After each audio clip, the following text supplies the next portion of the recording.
हम सभी की लाइफ में एक खास इंसान होता है जिसे हम लोग बेस्ट फ्रेंड कहते हैं। जी हाँ, अगर आपका दोस्त नहीं आया है तो कुछ तो कमी खलती है ना? आप अपने बेस्ट फ्रेंड्स को याद कर रहे हैं, करेक्ट? बताइएगा कमेंट मुझे आपके बेस्ट फ्रेंड का नाम। ये कहानी रोहन की है। रोहन का पहला दिन था कॉलेज में। उसका इंजीनियरिंग कॉलेज में दाखिला हो चुका था और कंप्यूटर साइंस स्ट्रीम लिया था रोहन ने। रोहन बहुत ही खुश है। कॉलेज का फर्स्ट डे और इंजीनियरिंग कॉलेज तो काफ़ी चीज़ें मन में थी, जैसे कि रैगिंग होगी यहाँ, या फिर परेशान करेंगे, या सीनियर्स बुला के पूछताछ करेंगे, इंट्रो होगा, ऐसा कुछ था। लेकिन ऐसा कुछ नहीं हुआ उसके साथ में। बहुत स्मूथली गया पहला दिन। सभी लोग ने वेलकम किया। रोहन की क्लास में जब एंट्री हुई तो उसके क्लास टीचर ने भी बहुत अच्छे से उसको वेलकम किया और दूसरे बच्चों से भी इंट्रोड्यूस कराया और बताया कि Rohan, this is your class. अब आपको यहाँ पर रोज आना है और अपनी स्टडी कंटिन्यू करनी है। पढ़ाई में तेज होने की वजह से रोहन हमेशा अपना ज़्यादातर समय लाइब्रेरी में बिताया करता था। लाइब्रेरी ही एक ऐसी प्लेस थी जहाँ पर रोहन को सुकून मिलता था, क्योंकि उसके बहुत सारे दोस्त थे, काफ़ी फ्रेंड्स थे उसके कॉलेज में। रोहन था पढ़ने में बहुत ज़्यादा, बोलते ना, किताबी कीड़ा, ऐसा ही कुछ। मतलब दिन भर बुक के आसपास ही रहता था, उसको दिन भर बुक्स पढ़ना पसंद। अपनी नॉलेजेबल बुक्स भी था उसके पास में एक्स्ट्रा, और कॉलेज के सेमेस्टर्स की बुक भी थी। एक महीने बाद रोहन की एक फ्रेंड बनी जिसका नाम था प्रिया। प्रिया और रोहन में काफ़ी अच्छी दोस्ती हुई, क्योंकि लाइब्रेरी में ये लोग अलग अलग टेबल पे बैठ के अकेले स्टडी करते थे। तो एक गेस्चर होता है ना, हाय हेलो वाला, वैसा कुछ स्टैब्लिश हो गया था। कॉलेज की छुट्टी होने के बाद में रोहन प्रिया के साथ चाय भी पिया करता था कभी कभार कैंटीन में। कुछ समय बाद में प्रिया उसकी बेस्ट फ्रेंड बन गई और उन लोग एक साथ कॉलेज में आना, कॉलेज में जाना, काफ़ी अच्छा समय बीतता था। और दोनों बेस्ट फ्रेंड होने की वजह से कई बार इन लोग अपना असाइनमेंट भी एक्सचेंज कर लेते थे एक दूसरे से, कि भाई तुम मेरा लिख दो, ये तुम्हारा लिख देगी, ऐसा ऐसा ही ये करते थे। हेल्प भी हो जाती थी बहुत कुछ, रिटर्न वर्क में बर्डन कम हो जाता था। इंजीनियरिंग कॉलेज में 6 मंथ कंप्लीट होने में एक सेमेस्टर माना जाता है, और टोटल 8 सेमेस्टर होते हैं। 4 साल की पढ़ाई होती है, और एक साल में मतलब कि 2 सेमेस्टर। 6 महीने गुजर जाने के बाद में जब एग्ज़ाम का टाइम आया, एग्ज़ाम हुए, रोहन के काफ़ी कम मार्क्स हुए। पीटीएम में इस बार पीटीएम ऑर्गेनाइज करवाई गई पेरेंट्स से इंट्रोड्यूस करने के लिए, कि भाई इतना कम कैसे रिजल्ट आ गया रोहन का। पेरेंट आए बहुत ही परेशान कि आखिर मेरा बच्चा जो रोज़ रोज़ पढ़ता है, आखिर इतना कम नंबर कैसे लाया। यही जानने के लिए पेरेंट्स पहुंचे एचओडी के कैबिन में।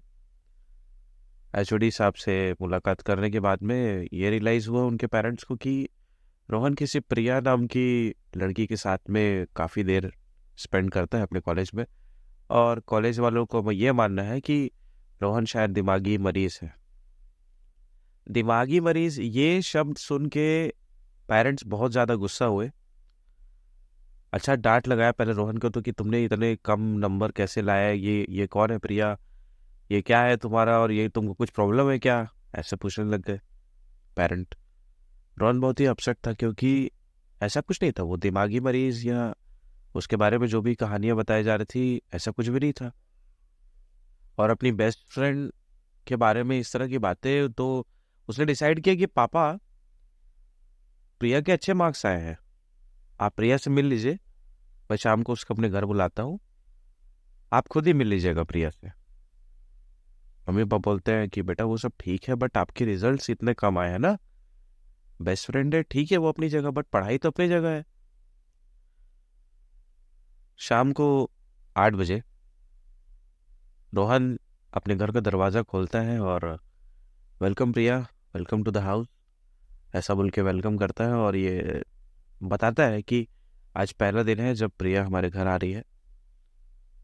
डाइनिंग टेबल पे सभी लोग बैठे रहते हैं, मम्मी पापा भी। हाँ, क्योंकि थोड़ा जल्दी खाने के आदत है ना उनको, खाना वाना जल्दी खा लेते हैं इनकी फैमिली में। तो डायरेक्ट डाइनिंग टेबल, कोई सोफा वोफा नहीं, direct dining table. Dining table में चेयर खींचता है रोहन, प्रिया को बैठाता है। उसके बाद मम्मी पापा को इंट्रोड्यूस करवाता है कि she is my best friend. Mummy papa बोलते हैं कि अच्छा ठीक है बेटा, आप खाना खाओ, हम लोग सुबह बात कर लेंगे, ओके। काफ़ी देर हो गई है और हमें भी काफ़ी नींद आ रही है, तो बेटर ये है कि कल बात करते हैं, कल सुबह। ठीक है प्रिया बेटा, गुड नाइट। ऐसा बोल के मम्मी पापा चुपचाप वहाँ से 5 मिनट के आसपास खाना वाना खा के कोई बिना बात किए चले जाते। रोहन करीबन आधे घंटे तक प्रिया के साथ बैठ के खाना खाता है, और आधे घंटे होने के बाद में प्रिया को सॉरी बोलता है, कि बोलता है यानी कि मम्मी पापा शायद गुस्सा है, मे भी मॉर्निंग में उनका मूड ठीक हो जाए तो मैं बात करता हूँ मॉर्निंग में। ठीक है, बाय गुड नाइट बोल के वो भी चला जाता है, और प्रिया को बाय बोल के दरवाजे के पास छोड़ देता है। प्रिया भी चले जाती है। मॉर्निंग होती है दूसरे दिन। रोहन अपने कॉलेज चला जाता है, और उसके मम्मी पापा डिसाइड करते हैं कि एक साइकेट्रिस्ट है, हम उससे जाके कंसल्ट करते हैं। लेकिन किस बात के लिए, याद है आपको मैंने बताया था कि दिमागी बीमारी है, ऐसा कुछ कहा था कॉलेज वालों ने। इसी के रिगार्डिंग बात जाते हैं डॉक्टर के पास में बात करने के लिए। रोहन के मम्मी पापा बात करते हैं डॉक्टर से, डॉक्टर को अपना केस बताते हैं कि रोहन कल रात को इस तरह की हरकत किया है, ऐसा ऐसे हुआ है। डॉक्टर कहता है कि शायद ये उसके मन का इमेजिनरी फ्रेंड है। इमेजिनरी फ्रेंड मतलब, आप यही सोच रहे हैं ना कि इमेजिनरी फ्रेंड मतलब? जी हाँ। जब डाइनिंग टेबल के पास रोहन ने इंट्रोड्यूस कराया था प्रिया को, और जब गेट खोला था तो वहां पर कोई भी नहीं था, कोई प्रिया नहीं थी वहां पर। रोहन खुद से बातें कर रहा था। मम्मी पापा ये देख लिए थे, बट उन्होंने रिएक्ट नहीं किया।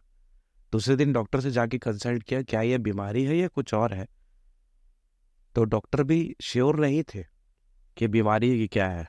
तो डॉक्टर से कंसल्ट करने के बाद में रोहन के मम्मी पापा ये डिसाइड करते हैं कि हम एचओडी के पास मिलने जाएंगे, लेकिन रोहन की इन्फॉर्मेशन के बिना। वो एचओडी के पास में जाते हैं मिलने के लिए। एचओडी वाले से मिलते हैं, कैंटीन वाले से मिलते हैं, और आसपास में जो लोग रोहन को रोज देखते हैं उनसे मिलते हैं, पूछते हैं कि ये आखिर ये हमारा लड़का करता क्या है। सभी ये बताते हैं कि रोहन रोज आता है, किसी से बात करता है, आसपास में कोई नहीं रहता उसके, और वो कंटिन्यू प्रिया प्रिया करके बोल बोल के बात करता है। कॉलेज के सामने एक गराज है, वहाँ पर जाके बात करते हैं। तो बात करते हुए गराज का मालिक सुन लेता है। फिर वो बोलता है कि आपका बेटा परेशान है क्या।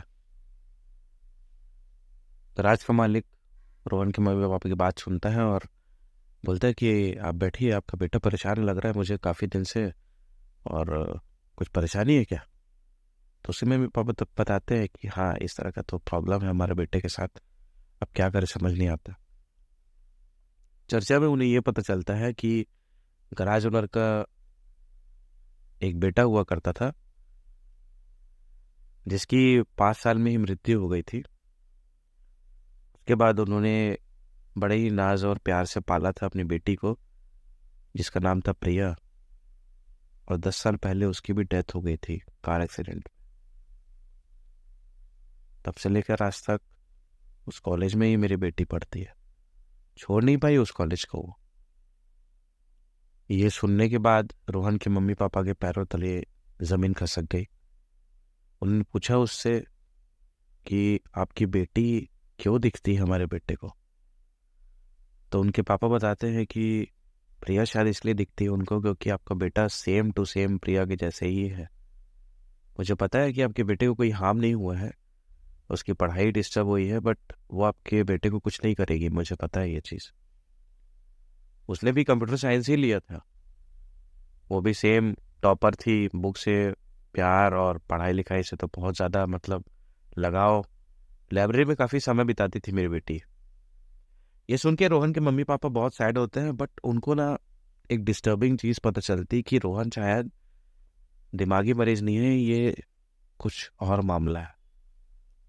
रोहन को काफ़ी समझाने के बाद भी रोहन ये मानने को तैयार नहीं था कि प्रिया नहीं है। वो हमेशा यही कहता था कि आप प्रिया से पूछ लीजिए, ये तो बैठी है, ये तो बैठी है, तो मुझसे बात कर रही है। ऐसे करते करते आज पूरे 15 साल हो गए हैं। रोहन आज भी प्रिया से बातें करता है। मैं प्रे करता हूँ कि रोहन जल्दी ठीक हो जाए। अब तो काफ़ी देर हो चुका है और शायद उसका दिमागी संतुलन भी ठीक नहीं है। यही थी कहानी रोहन की। It was a sad story. But अगर आपको कहानी पसंद आई तो कमेंट, लाइक कीजिए, चैनल को सब्सक्राइब कीजिए और अपने फ्रेंड्स के साथ में शेयर कीजिए। इसी तरह की रोमांचक कहानी सुनने के लिए बने रहिए हमारे साथ। भूतिया दोस्त। Bye bye.